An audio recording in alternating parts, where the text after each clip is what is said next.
Bihar is where history, agriculture, and culture meet. What if you could transform this heritage into an agro-tourism experience that attracts visitors from around the world? Imagine tourists visiting your farm, learning about exotic vegetables, sustainable fish farming, and no-till agriculture, all while enjoying the essence of rural Bihar. Promote Bihar's rich art forms like Madhubani and Manjusha, and showcase the beauty of folk music and dance to a global audience. Bring visitors closer to Bihar's soul with farm-to-table dining, traditional cuisines, and hands-on workshops in local crafts. With access to government grants, AI-powered solutions, and support for sustainable practices, you can create an agro-tourism business that celebrates Bihar's culture and boosts its economy. Ready to make Bihar a global agro-tourism destination? Let's cultivate dreams, promote culture, and create opportunities together. Welcome back to the SunTrust Foundation channel, everyone. It's your favorite weekend spot for all things entrepreneurship. Yeah. And you know, we love diving deep into business ideas here. That's right. This week, we're doing it by popular demand. You asked, and we listened. Yeah. We're celebrating a big subscriber milestone. So Congratulations. all of you who hit that subscribe button, thank you so much. And to show our appreciation, we are tackling a business proposal that is generating a lot of buzz. It's all about agro-tourism, Yeah. specifically in Bihar, India. Very interesting. This region is known for its agricultural potential, but this proposal takes it a step further by combining farming with tourism. Right. It's an interesting model with a lot to unpack. Absolutely. So imagine this, a farm stay experience where you can pick exotic fruits Okay. like dragon fruit and kiwi, learn about sustainable farming practices like no-till farming, and even see how AI is being integrated into agriculture. So cool. What's fascinating here is the way they're targeting a specific niche within the agritourism market. They're not just focusing on any tourist.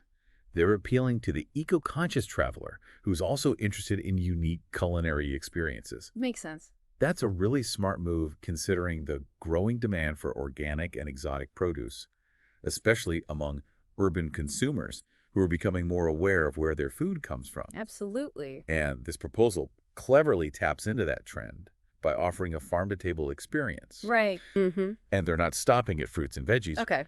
They're also incorporating fish farming into the mix. Oh, wow. They're planning to integrate the fish farming with the vegetable farming through aquaponics. Wow. Now, aquaponics is a system where you're basically creating a closed loop between fish and plants. Yeah. The waste from the fish provides nutrients for the plants, and the plants help to purify the water for the fish. Got it. It's like a symbiotic relationship that benefits both the fish and the plants. Right. And it's a great way to diversify their income streams while ensuring year-round production. Smart. Exactly. This way, they're not just relying on a single harvest season. Right. They have a continuous cycle of both produce and fish, making the business more resilient and sustainable. I like it. It sounds like they've really thought this through. Yeah. And speaking of thinking things through, before we go any further, if you're finding this deep dive as fascinating as we are, don't forget to hit that like button and subscribe to the SunTrust Foundation channel for more insightful content like this. Yes, please do that. And also, if you're an entrepreneur looking for guidance on your own ventures, Yes. remember we offer free mentorship. Yes. Don't hesitate to reach out. We're Yes. always excited to help you grow your ideas. And hey, we're always looking for new topics to explore, so Yes. let us know in the comments what other business trends or ideas you'd like us to deep dive into. We need your input to make this channel the ultimate resource for entrepreneurs and students. We love your feedback. So now that you've got a taste of this agro-tourism venture, let's dive deeper into the specifics. Back to Bihar. They've clearly done their homework on this proposal. They've included detailed market research, financial estimates, and even strategies for risk management. They've also identified their target market very strategically. Oh, They're looking at tourists visiting Bodh Gaya, okay. a major Buddhist pilgrimage site in Bihar, as well as urban consumers seeking healthy local produce. Interesting. They've even considered potential government subsidies and programs that could support their venture. That's clever. And those government programs could be a real game changer, especially in terms of reducing their startup costs and providing ongoing support. Right. For instance, they mentioned the National Mission on Sustainable Agriculture, which offers subsidies for practices like drip irrigation, which they're already implementing. And the Blue Revolution scheme could help with their fish farming infrastructure, particularly those RES setups we talked about earlier. And they even mentioned the PM Kisan Man Dhan Yojana, which is a pension scheme for small and marginal farmers who adopt modern agricultural practices. It shows they're not just thinking about profit, Right. but also about the long-term well-being of the farmers involved. And they haven't forgotten the experiential aspect of agritourism. They have plans for incorporating traditional rustic accommodations and a farm-to-table restaurant. So visitors can truly immerse themselves. And they're not shying away from technology. Okay. They plan to use AI not just for farm operations, but also for enhancing the tourist experience. Did they provide any financial projections in their proposal? They did, and it's quite detailed. They break down their setup costs, operational expenses, and potential revenue streams, for instance. Those are significant investments, but the potential returns seem promising. What are they projecting in terms of revenue?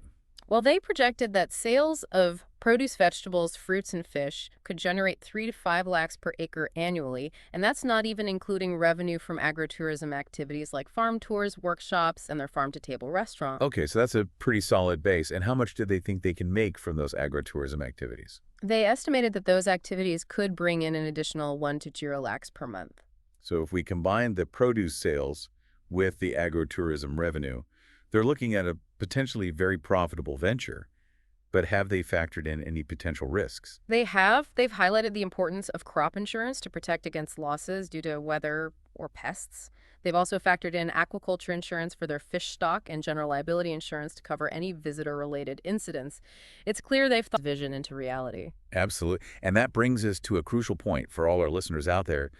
Ideas are fantastic, but turning those ideas into action is where the real magic happens. That's where mentorship and guidance can be invaluable. And remember, the SunTrust Foundation is here to support you on your entrepreneurial journey. Exactly. If you're feeling inspired by this deep dive and have a business idea you're passionate about, don't hesitate to reach out to us. We offer free mentorship and resources to help you turn your dreams into reality. We're here to help. Well, they mentioned incorporating traditional art forms and crafts from Bihar into the experience. Okay. Think workshops where visitors can learn Madhubani painting, a folk art form indigenous to the region, or pottery making using local techniques. That's brilliant. Yeah. It not only provides an authentic cultural immersion for the tourists, but also supports local artisans and preserves traditional crafts. It's a win-win situation. They're also planning to showcase traditional Bihari cuisine at their farm-to-table restaurant, featuring dishes made with fresh, locally sourced ingredients. So visitors get to indulge in both exotic flavors and authentic local delicacies. It sounds like a real culinary adventure. Speaking of adventures, Yeah. they also mentioned incorporating some adventure tourism elements into the mix. Adventure tourism. Now, this is where it gets really interesting. But what I find most impressive is their commitment to sustainability.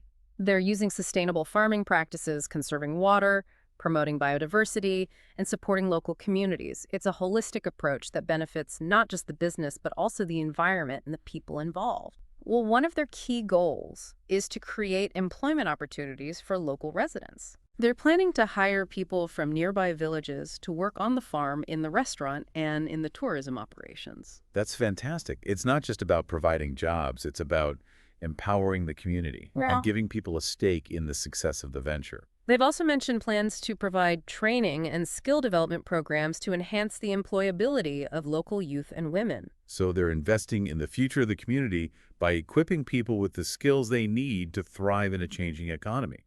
They've also highlighted the importance of sourcing their supplies and materials locally whenever possible. That's a great way to support local businesses and keep the economic benefits within the community. They've also mentioned plans to partner with local schools and organizations to promote environmental awareness and sustainable agricultural practices. It's like they're creating a ripple effect of positive change that extends beyond the boundaries of their farm. And they've even mentioned the possibility of establishing a community fund to support local development projects. It's like they're not just building a business, they're building a community.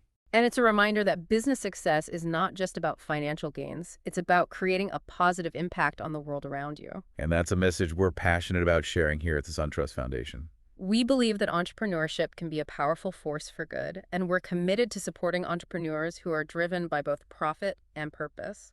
So if you're an entrepreneur with a vision for a business that's both profitable and socially responsible, we encourage you to reach out to us. We're here to provide guidance, resources, and a community of support to help you turn your dreams into reality. And remember, don't forget to hit that subscribe button and leave a comment letting us know what other topics you'd like us to explore in future deep dives. We need your input to keep this channel a vibrant and engaging resource for entrepreneurs and students. Now, as we move towards the final segment of this deep dive, I'd like to invite you to reflect on what you've learned so far. What are your key takeaways from this agritourism proposal? What aspects of their plan resonate with you the most? And what lessons can you apply to your own entrepreneurial journey? Take a moment to jot down your thoughts and share them in comment section below. We'd love to hear your perspectives and engage in a conversation with you. This project really highlights how agrotourism can be a catalyst for rural development. Absolutely. It's about showcasing the possibilities of modern agriculture and demonstrating how it can revitalize rural economies. They're not just bringing tourists to the countryside. They're creating jobs, supporting local businesses, and fostering a sense of pride in the community. It's about empowering rural communities to take ownership of their development and create a sustainable future for themselves. And it's particularly exciting to see this happening in Bihar, a region that often faces challenges like poverty and migration. This venture has the potential to change the narrative about Bihar and showcase its immense agricultural potential. Imagine if this model is replicated across other rural areas of India, it could have a transformative impact on the entire agricultural sector. It's a reminder that innovation can happen anywhere, and that entrepreneurship can be a driving force for positive change. So as we wrap up this deep dive, what are your final thoughts on this agrotourism proposal? I'm truly impressed by their vision, the meticulous planning and the unwavering commitment to sustainability. They've identified a genuine opportunity and crafted a comprehensive strategy to capitalize on it. They've considered everything from sustainable farming practices to financial projections to risk management and social impact. It's a holistic and inspiring approach to business. I believe they have a high probability of success, and I'm excited to see how their journey unfolds. Me too. It's a reminder that with innovative ideas, careful planning, hard work, and a bit of passion, anything is possible. And who knows, maybe one day we'll be featuring your groundbreaking business idea on our channel. Exactly. So to all our listeners out there, keep dreaming big, keep exploring new possibilities, and remember, the SunTrust Foundation is here to support you every step of the way. Don't forget to hit that subscribe button, leave a comment, and tell us what other topics you'd like us to explore in future deep dives. Until next time, keep those entrepreneurial spirits soaring. We'll see you back here for another exciting deep dive into the world of business and innovation.